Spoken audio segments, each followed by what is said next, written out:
예결위 2차 추경안 심사가 시작되는데 아무래도 의사결정을 좀 자의적으로 한 거 아니냐라는 부분에 대한 얘기. 근데 뭐 이 문제 같은 경우는 이게 추경이 갑작스럽게 제기된 게 아니고요. 여야가 공감대가 있었던 거죠. 대선 이전입니다만 김문수 국민의힘 후보 같은 경우도 뭐라고 얘기했냐면 만약 본인이 당선된다면 당선된 날 오후에 여야 원내대표를 모아서 30조 정도의 추경을 갖다가 논의하겠다고 얘기를 할 정도로 여야 모두 추경이 매우 긴박하다.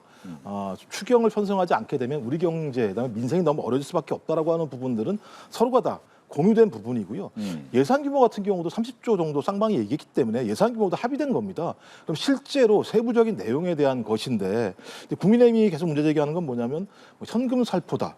그다음에 취임 축하금이냐 이런 식의 이제 비판을 했단 말이에요. 전 이건 내부에서 논의한다고 합의될 내용이 아니라는 생각이 들어요. 그러니까 현금 살포라고 얘기하는 것도 말이 안 되는 얘기입니다만 분명히 방안들을 다 제기했지 않습니까? 그러니까 보편적인 지원과 선별적인 지원을 결합시켰다라고 얘기하는 건 국민의힘이 주장하고 있는 선별적 지원이라고 하는 부분도 일정하게 수용한 것이고 또 그다음에 민주당이 계속 주장했던 어떤 보편 지원이라는 것도 결합된 내용들이기 때문에 실제 논의할 내용들이 어떤 것인지 국민의힘은 국민들한테 제기를 했었어야 되는데 제가 듣기로는 국민의힘이 얘기하는 추경 편성에 대한 내용 자체를 전 잘 이해하고 인지하기가 어려운 측면들이 있어요. 좀 그래서 국민의힘이 비판을 하시려면 국민의힘은 민주당 또는 정부와 다르게 이러이러한 추경안을 가지고 국민에게 설명하겠다라는 말씀을 하시고는 쟁점들이 명확했을 때 토론들을 듣는 국민들이 판단하실 수 있으신데 좀 매우 지금 추경에 대한 접근 자체가 국민의힘이 좀 정치 어떤 공격성 내용들이 많이 있다는 생각이 들어서요. 뭐 일단 국민의힘이 주장했던 이틀을 수용했으니 네. 그 이틀 동안 국민의힘이 왜 이틀을 주장했는지에 대해서 국민에게 보여주셔야 되는 거죠. 이러이러한 내용들은 진짜 이틀을 해야만 했었구나. 만약 그런 것이 안 나온다면 이틀 하자고 했는데 내용은 없어. 라고 얘기한다면 또 추경도 정치 공세에 활용하는 거야?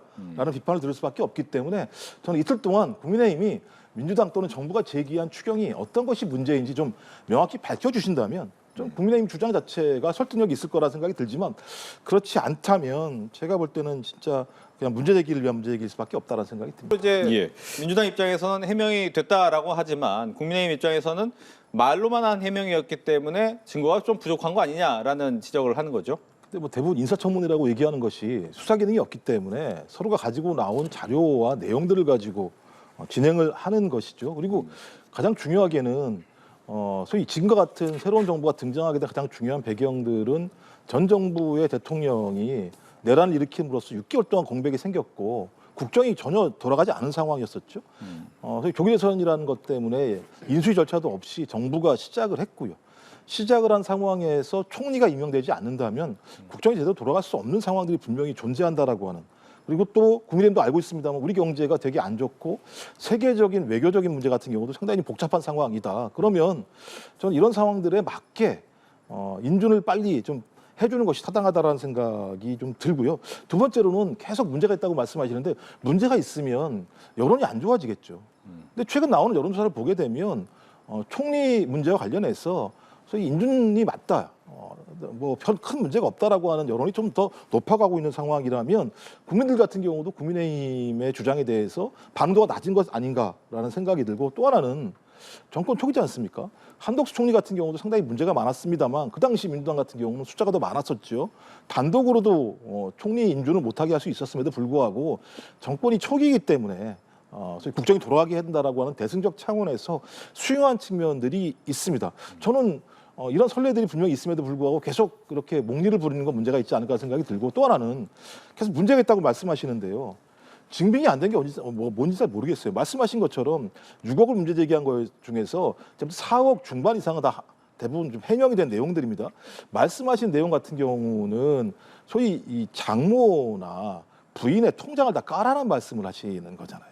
이게 무슨 뭐 큰 돈이 들어온 것도 아니고 매달 생활비로 200만 원, 300만 원씩 저희 김민석 총리 후보자가 이걸 감당해낼 수 있는 능력이 없으니까 왔다라는 건데 그거 못 믿겠으니까 그 돈 내라. 그거 까야지만 우리가 인준해 주겠다고 말씀하시는 것이 좀 타당한지라는 생각이 들고요. 전 이런 상황들을 보면 추경과 마찬가지로 이 정부의 발목 잡기를 하는 거 아닌가.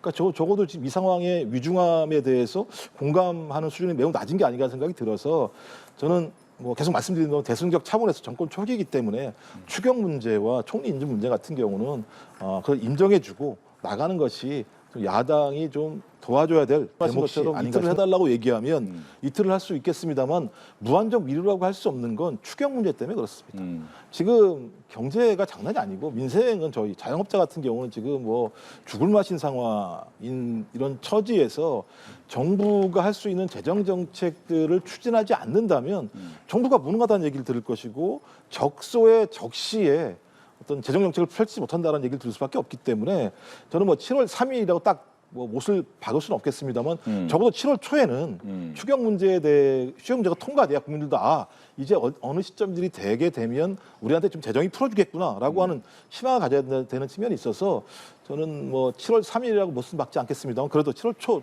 중에는 어떤 형태로든 뭐 야당이 계속 반대한다면 어쩔 수 없지 않을까 이렇게 생각을 합니다. 결과적으로 추경과 임명되지 않아서 경제가 어렵다는 게 아니라요. 경제가 너무 어려우니까 총리와 장관을 좀 빨리 임명해 주시라라는 말씀을 드리는 거예요.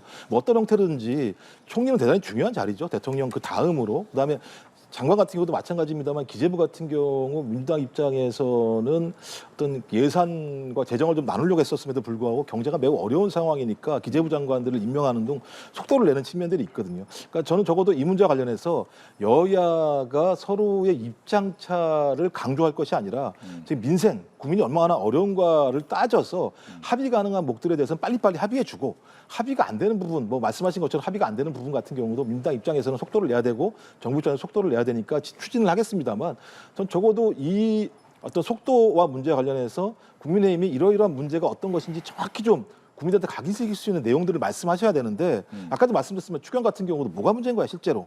이런 부분에 대한 설명이 안 되는 상황이기 때문에 만약에 더 많은 시간을 갖고 토론을 한다고 한들 그 토론이 실질적인 성과를 낼 수 있을 것인가에 대한 고민들이 좀 있는 거죠. 그래서 앞으로라도 좀 국민의힘에서는 이 문제와 관련해서는 국민의힘은 이런 입장을 가지고 있어. 쟁점은 이거야. 국민 여러분들 이거 가지고 한번 좀 생각을 해주십시오라고 하는 말씀들을 정확히 제시하신다면 전 그 토론은 매우 의미가 있을지 모르겠습니다만 지금 같이 뭐 예를 들면 현금 살포다 이렇게 말씀하신다면 그런 내용 가지고 토론하기 되게 어려운 거죠. 뭐 제가 이제 김용태 전 비대위원장이 되겠죠 이제 보니까 이제 중요한 얘기를 한 것 같습니다. 기득권이 당 변화를 막으면 국민의힘의 미래는 없다 이렇게 얘기를 했는데요. 아마 기득권이라고 하는 부분들이 당의 변화를 막지 않게 하기 위해서라면 말씀하셨던 것처럼 빠른 시일 내에 전당대회가 열려야겠죠. 전당대회가 열려서 국민과 당원이 요구하는 새로운 지도부 그리고 새로운 지도부가 혁신을 할 수 있는 민주적인 어떤 동력들을 마련해 줘야 된다는 생각이 들고요. 그래야지만 전 건강한 야당이 만들어지게 되고 건강한 야당이 만들어져야 올해 10월, 11월에 있을 정기국회, 그다음에 예산국회에서 좀 여야가 좀 국민들을 위한 제대로 된 토론들 제대로 된 결과물을 낼 수 있다는 생각이 들긴 합니다. 대신 여전히 풀지 못하는 숙제 제가 매번 나올 때마다 말씀드리는 세 가지가 있는데요. 하나는 내란 문제에 대한 공식적인 사과와 내란 우두머리 혐의를 받고 재판받고 있는 전직 대통령과의 절연의 문제. 그다음에 두 번째 소위 대선 후보를 선출하는 과정에서 후보 바꿔치기라고 얘기되는 당권을 일정하게 유린했던 상황들에 대한 정확한 사과와 설명. 그다음에 부정선거 문제에 대한 명확한 입장, 전 이런 부분들에 대해서 좀 포괄적으로 어떤 결정들을 통해서 혁신의 길로 갈 수 있는 좀 발판을 빨리 마련하는 것이 국민의힘의 미래를 위해서도 좀 더 올바른 방식이 아닐까 생각을 합니다. 자당에서 배출한 대통령의 국정 운영에 대한 국민의 평가가 좋다는 말을 제가 또 자랑삼아 얘기하기 좀 난해하긴 합니다만 그렇다고 하더라도 국정 운영 지지율 자체가요.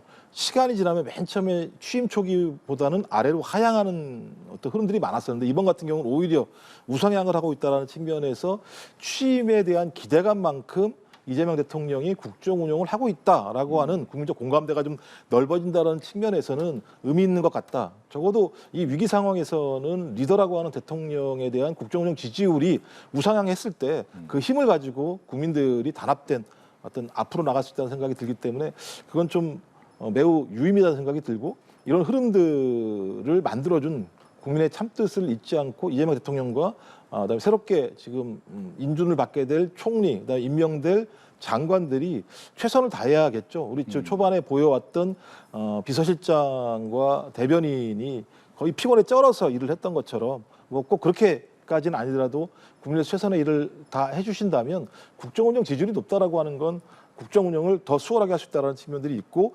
야당과의 토론 과정에서도 좀 더 우위에 쓸 수 있는 측면들이 분명히 있기 때문에 좀 그렇게 됐으면 좋겠다는 생각이 듭니다. 뭐 그렇다고 하더라도 지지율이라고 하는 건 어떻게 될지 알 수 없기 때문에 항상 겸손한 자세를 가지고 국민이 어떤 걸 요구하는지 정확히 경청해야 되고요. 말씀하셨던 것처럼 의석이 많다고 독단, 독주해서는 안 될 거라 생각이 들고요.